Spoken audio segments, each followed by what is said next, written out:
Assalamualaikum warahmatullahi wabarakatuh.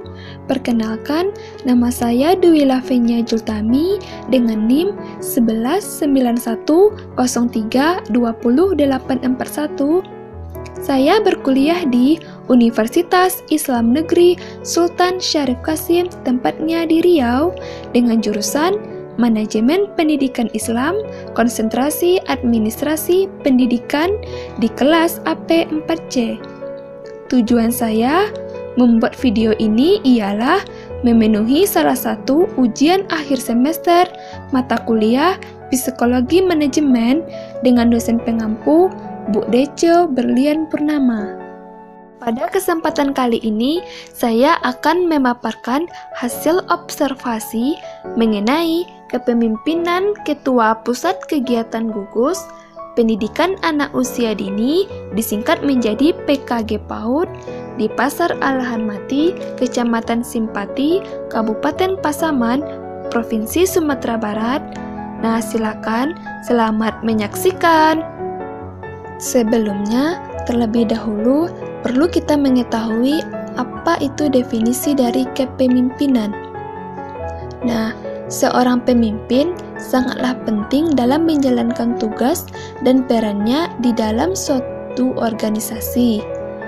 Seperti visi, misi, dan tujuan organisasi pun tidak akan terwujud bila seorang pemimpin yang menghendaki atau seorang pemimpin harus mempunyai dan memperlihatkan gaya kepemimpinannya. Setiap pemimpin mempunyai gaya dan cara pemimpin yang berbeda-beda. Kepemimpinan seorang pemimpin mampu membuat pegawainya atau bawahannya berprestasi dan memberikan hasil dan kinerja yang terbaik. Nah, dari situlah dapat kita ambil kepemimpinan merupakan kemampuan untuk mempengaruhi, menggerakkan, dan mengarahkan suatu tindakan pada diri seseorang atau sekelompok orang untuk mencapai tujuan tertentu pada situasi tertentu. Berikut wawancara saya bersama Ketua Pusat Kegiatan Gugus Pendidikan Anak Usia Dini, disingkat menjadi PKG PAUD, di Pasar Alahan Mati, Kecamatan Simpati, Kabupaten Pasaman.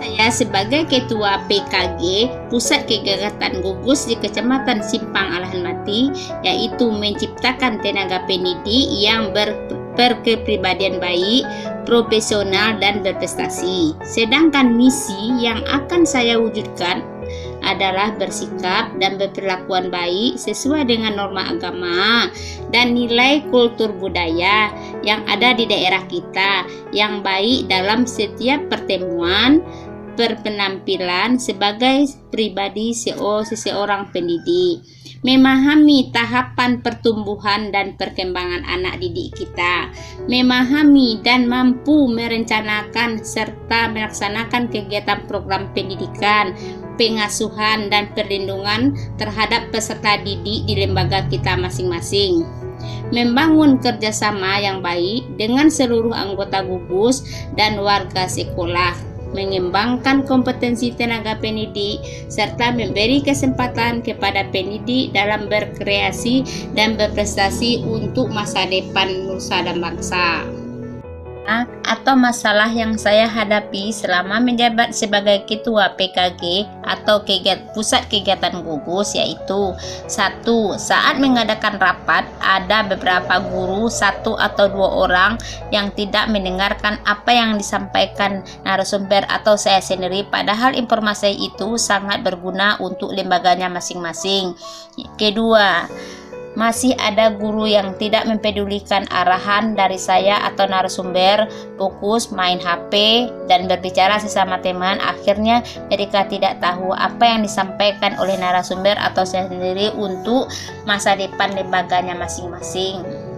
Mengatasi masalah hal tersebut, yaitu bagi guru tidak mendengar penyampaian materi dari saya atau narasumber, maka diberi peringatan kepada mereka. Sedangkan guru yang sering main HP atau handphone ketika rapat sedang berlangsung, maka saya akan memberi nasihat atau arahan agar para guru-guru tersebut lebih memperhatikan materi yang disampaikan oleh narasumber atau sendiri untuk masa depan lembaganya masing-masing. Menurut saya, pemimpin yang baik untuk masa depan nusa dan bangsa adalah pemimpin yang mampu memimpin bawahannya dengan baik untuk mencapai suatu tujuan tertentu. Sebagai pemimpin, kita harus juga bersikap jujur, ramah, adil, dan dapat dipercayai oleh semua orang, bertanggung jawab, rendah hati, percaya diri, menghargai pendapat bawahannya, serta menerima segala masukan yang diberikan pada orang.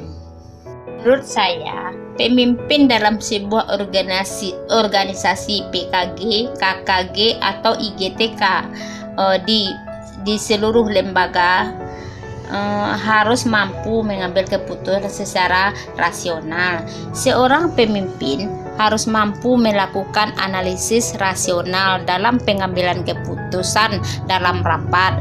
Pemimpin dalam suatu organisasi dapat mengambil keputusan yang tepat dan menerapkan gaya kepemimpinan sesuai dengan situasi dengan berbagai pertimbangan yang telah diperhitungkan secara matang bersama-sama anggota.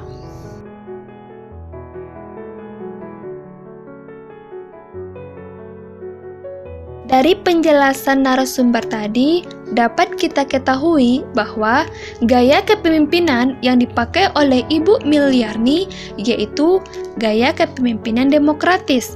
Karena setiap ada permasalahan, beliau selalu mengikutsertakan tenaga pendidik sebagai suatu tim yang utuh dan mencari solusi yang tepat agar permasalahan tersebut bisa diselesaikan secara bersama-sama.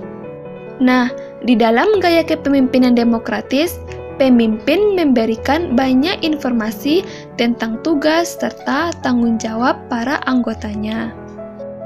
Gaya kepemimpinan demokratis itu adalah pemimpin yang cenderung mengikutsertakan karyawan dalam pengambilan keputusan, mendelegasi kekuasaan, mendorong partisipasi karyawan dalam menentukan bagaimana metode kerja dan tujuan yang ingin dicapai, dan memandang umpan balik sebagai suatu kesempatan untuk melatih karyawannya.